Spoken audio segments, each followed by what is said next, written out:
Hey, this is Miko from MO Sound Lab, and this is the ultimate new metal guitar tone tutorial. Hooah!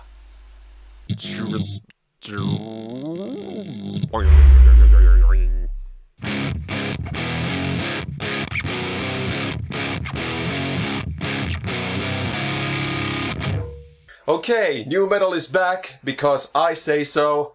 It's been long enough.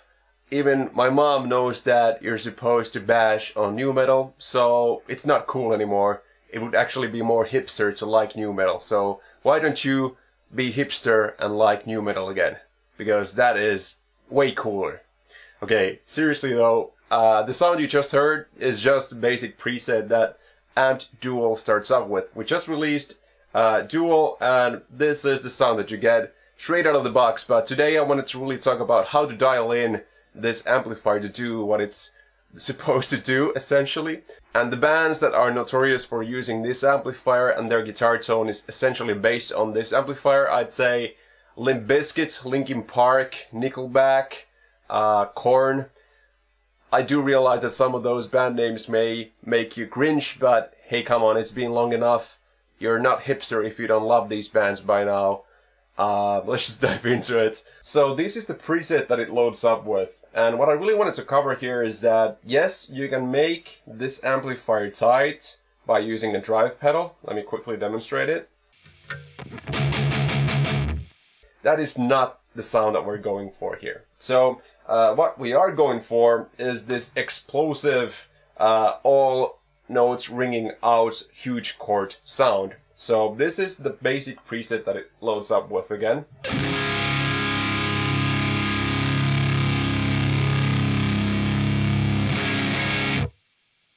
That's very cool sounding in my opinion. So let's start by dialing in kind of a Limp Bizkit side guitar tone. So Wes Borland is one of the best guitar players of all time. He wrote some of the best riffs ever to exist. Say what you say about Fred Durst. Do you like him or not? Doesn't really matter. Like, Wes Borland is amazing. So let's start by dialing in the gain.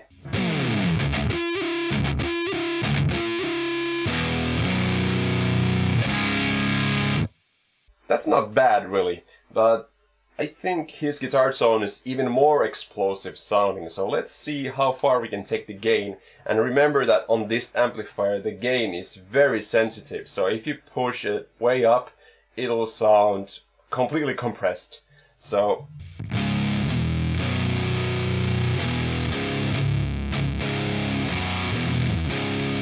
which is okay. It's okay. I mean, it's not terrible, but ultimately you want to get a nice balance of where you still have some palm mute definition, but remember it's not about that super tight palm mute sound, so that's too much.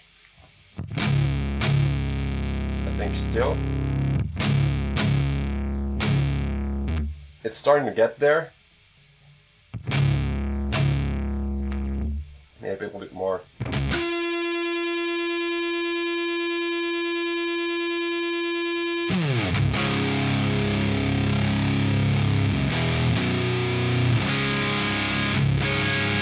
So the gain control itself is very powerful here. I would probably scoop the mids just a little bit, but you know, the bass should be there.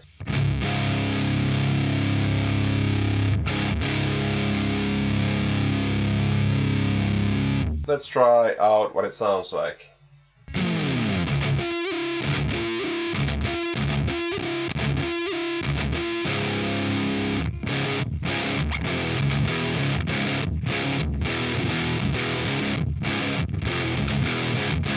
And let's see if it also pulls off the single note part.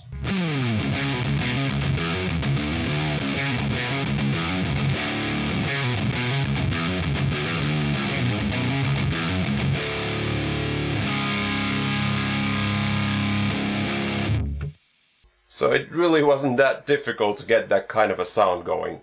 Another band that kind of uses this kind of sound, but it's a little bit different, I would maybe choose a different cab for Linkin Park. So for Linkin Park I would actually use Mega Chance more, because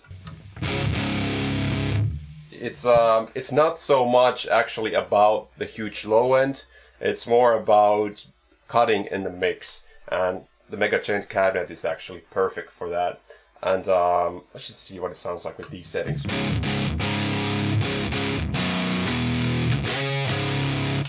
Pretty easy to get that sound going. Once again, you can move the mics. I'm not going to do it here. Let's just jump into the sound, and I would say Linkin Park also has that explosive thing going on. They never played palm mutes at any point of their career, so just keep that in mind. So Linkin Park sound.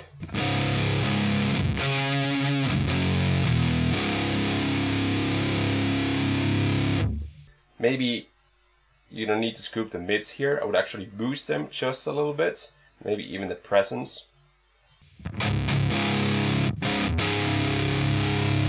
I think we're there, so let's see what it sounds like.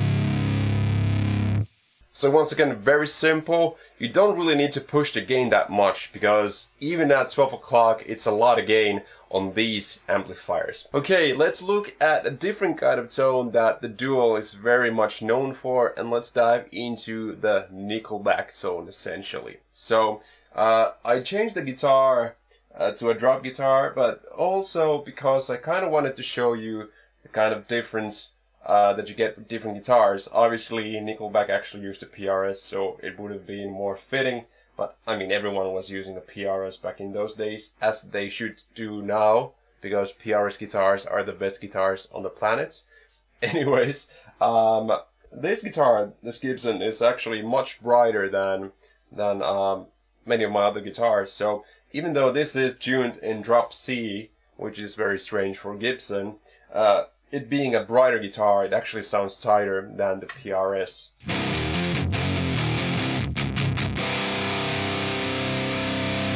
Let's try to go for kind of a Nickelback sound now.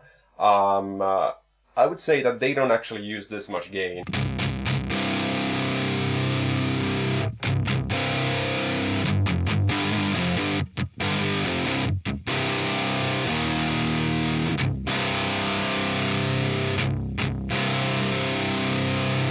That's actually closer to it, maybe just a tiny bit of gain. Remember that this gain knob is very sensitive, so even that tiny notch forward completely changes the character of the gain here, so that does a lot. Maybe for this kind of a sound I would actually use a very different type of a cabinet, so I'm actually gonna use Oversize and Original. I've heard from Chris Basford that he really loves the 42157 combo, so let's have a listen to if we can get a Nickelback-esque tone here.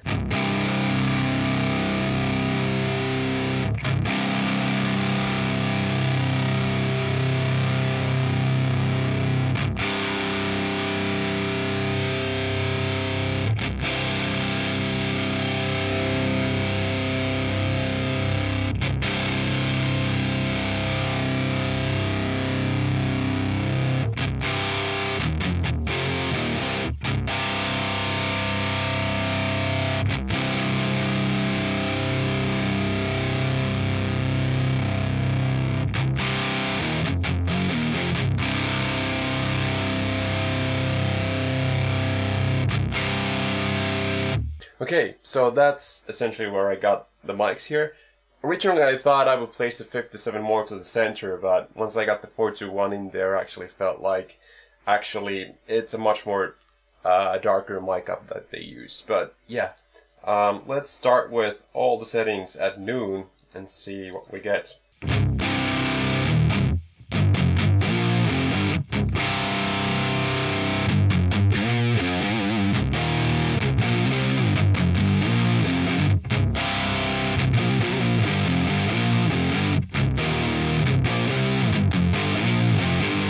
The Nickelback sound kind of has this fuzzy thing going on in there, and I would actually beef this up by using more mids in it. So let's just try and dial in the EQ a little bit.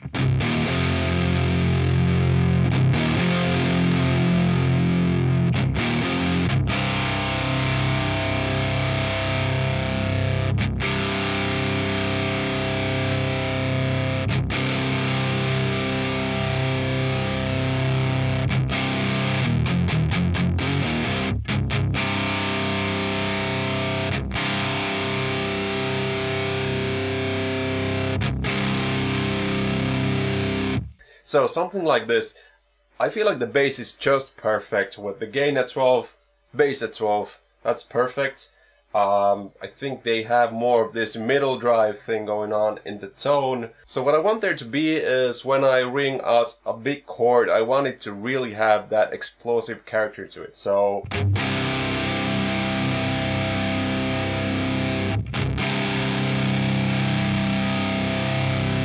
just having a tiny bit more gain than 12 o'clock maybe makes it even just that little bit more perfect. So let's have a listen.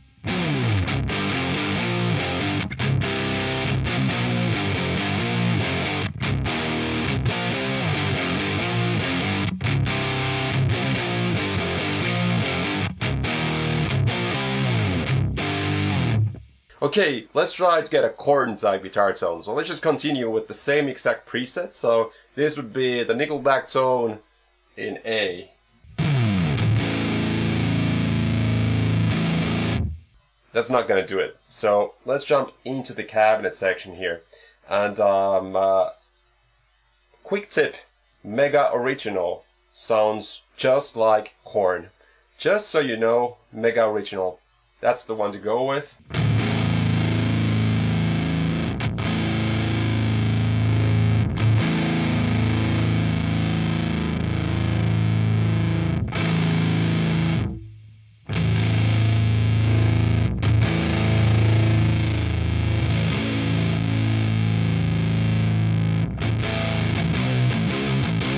Okay, we're getting there with the essential tonal character, but you know, having guitars this super low usually means that you have to make the amp settings a little bit brighter. So let's have a listen to what kind of a gain we're dealing with and then the EQ balance.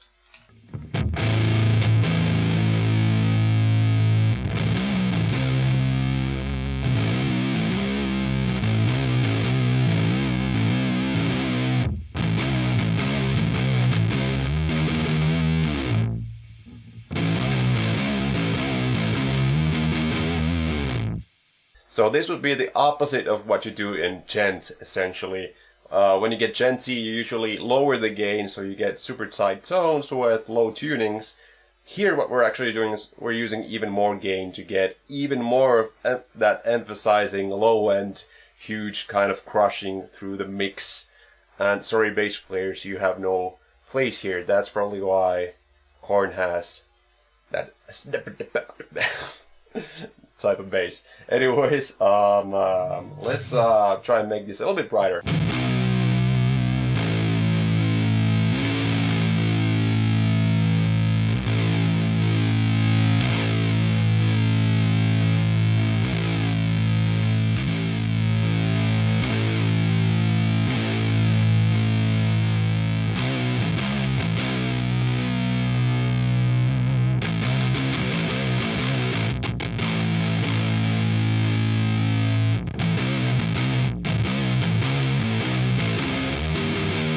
Okay, so what I did there was just trying to get the EQ balance correct, and then once I got it there, I thought maybe we have a little bit too much gain. So I lowered the gain just a little bit, and this is the sound we get, and I think it sounds pretty damn corny.